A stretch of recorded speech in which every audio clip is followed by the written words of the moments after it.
Guys आज मैं आपके लिए गुड न्यूज लेकर आया हूँ सभी बर्ड लवर के लिए। तो वीडियो लास्ट तक देखनी है और सुनना है, समझना है मैं क्या कहना चाहता हूँ। आप लोगों के बहुत सारे डाउट क्लियर होने वाले हैं बर्ड्स को लेकर, बर्ड को रखने को लेकर, बर्ड के ऊपर जो कानून आ रहे हैं उसको लेकर बहुत ही ज़्यादा क्लियर होने वाला है और ये एक बहुत अच्छी न्यूज़ है।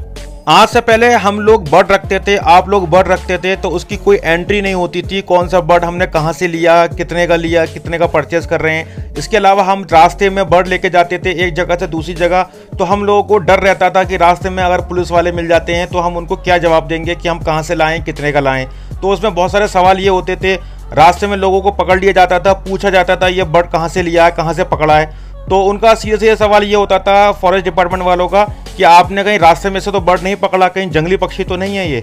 तो वो सारी चीज़ें सरकार ने आप लोगों के लिए क्लियर कर दी हैं। जी हाँ गाइस, बहुत ही इंपॉर्टेंट न्यूज़ है, बहुत ही ज़बरदस्त तरीके से सरकार आप लोगों के लिए हेल्प कर रही है। पहले किसी भी बर्ड का कोई कागज नहीं होता था, आज क्या है कि आप बर्ड का पेपर के साथ लेकर ट्रैवल कर सकते हो, एक जगह से दूसरी जगह जा सकते हो। अगर आपसे कोई सवाल करता है तो आप उसको पेपर दिखा सकते हो। पहले लोगों को डाउट रहता था कि हम जो बर्ड पाल रहे हैं या रख रहे हैं क्या ये सरकार की नज़र में इलीगल तो नहीं है, लेकिन दोस्तों अब सरकार ने इसको बिल्कुल लीगल कर दिया है।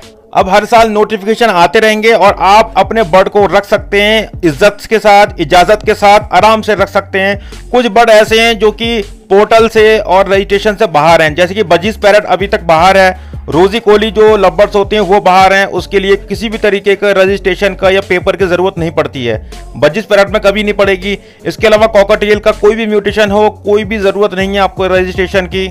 इसके अलावा अगर आपको इन फ्यूचर बर्ड की ब्रीडिंग करानी है या बर्ड को रखना होगा तो उसके लिए हर साल कुछ न कुछ सरकार की तरफ से आदेश आते रहेंगे। तो उसमें क्या होता है, 1000 रुपये की कुल फीस होती है। अगर आप उसको फीस सबमिट कर देंगे तो आपको सारे पेपर मिल जाएंगे बर्ड्स के, तो आप इजीली अपने घर के अंदर रख सकते हैं।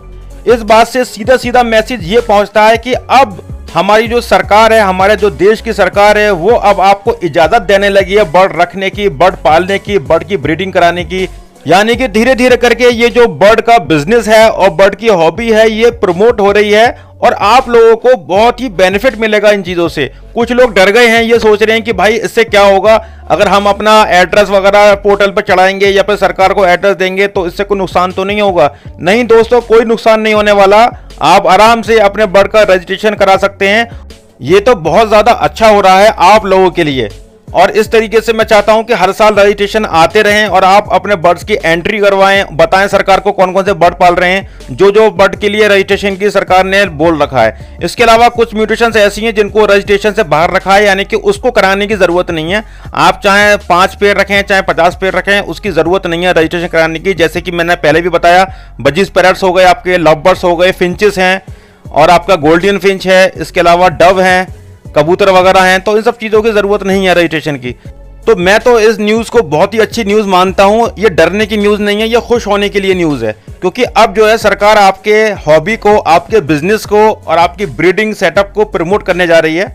क्योंकि आज से पहले लोगों को बहुत दिक्कतें आती थी एक जगह से दूसरी जगह ट्रैवल करने में, क्योंकि उनको हमेशा जवाब देना पड़ता था कहाँ से बर्ड लिए हैं, कौन से बर्ड्स हैं। अब कोई दिक्कत नहीं आएगी। अब आपके पास रजिस्ट्रेशन होगा, आपके पास लिखित में होगा, आपके पास उसका हार्ड कॉपी होगी, आप दिखा सकते हो कि भाई ये मेरे रजिस्ट्रेशन कराए हुए बर्ड्स हैं और मैंने इसको फलानी तारीख को रजिस्ट्रेशन करवाया था और इस पोर्टल पर चढ़ा हुआ है, तो आपको कोई टच नहीं करेगा। अब बात आती है आज के दौर को देखते हुए, क्या हमको अब बर्ड के अंदर इन्वेस्ट करना चाहिए या नहीं। तो मेरा जवाब यह है कि भाई बिल्कुल करें, यही मौका है इन्वेस्ट करने का। अभी आप इन्वेस्ट करेंगे तो आने वाले टाइम में आपके लिए वो इन्वेस्टमेंट बहुत प्रॉफिटेबल होने वाला है। इस टाइम इन्वेस्ट करेंगे तो कम से कम 1 साल के बाद आपके यहाँ ब्रीड आएगी।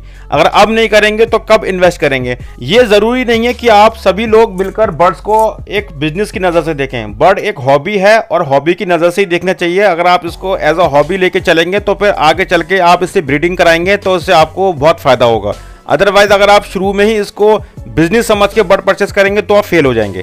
तो आपको जो बर्ड रखने हैं वो एज अ हॉबी लेके चलना है। साल, 1.5 साल, 2 साल में आप सब कुछ सीख जाएंगे। उसके बाद as a part time business भी आप अपने बर्ड सेटअप को ब्रीडिंग के तौर पर तैयार कर सकते हैं। तो उम्मीद करता हूँ आपको ये वीडियो अच्छी लगी होगी, सारी बातें समझ आ गई होंगी। अगर आपको वीडियो अच्छी लगी है तो अपने कम से कम 10 दोस्तों तक ये वीडियो शेयर कर दें। अगर आप बर्ड ग्रुप में हैं तो दोस्तों बर्ड ग्रुप में ज़रूर शेयर करें ताकि जो लोगों के डाउट हैं वो क्लियर हो जाएं। अगर आपने हमारे चैनल को सब्सक्राइब अभी तक नहीं किया है तो सब्सक्राइब करके रखें और नोटिफिकेशन ऑन करके रखें, क्योंकि जो भी अपडेट होती रहती हैं वो अपडेट हम आपको अपने वीडियो के जरिए आप तक नोटिफिकेशन पहुंचाते रहते हैं। क्योंकि हमारी वीडियो अगर आप देखते रहेंगे तो आप अपडेट रहेंगे हर चीज़ से। अगर आपको वीडियो अच्छी लगी है तो लाइक कर दें, वीडियो अच्छी नहीं लगी है तो डिसलाइक कर दें। इसके अलावा दोस्तों एक प्यारा सा कमेंट करके बता दें कि आप हमारी वीडियो को कौन से शहर से देख रहे हैं, ताकि हम भी पता लगा सकें कि हमारी वीडियो को कौन कौन से शहर और कौन कौन से स्टेट से देखा जा रहा है। तो चलते हैं दोस्तों, अगली वीडियो में फिर मुलाकात होगी। तब तक अपना ख्याल रखें, अपनी बर्ड्स का ख्याल रखें, खुश रहें, खुशियाँ बांटते रहें।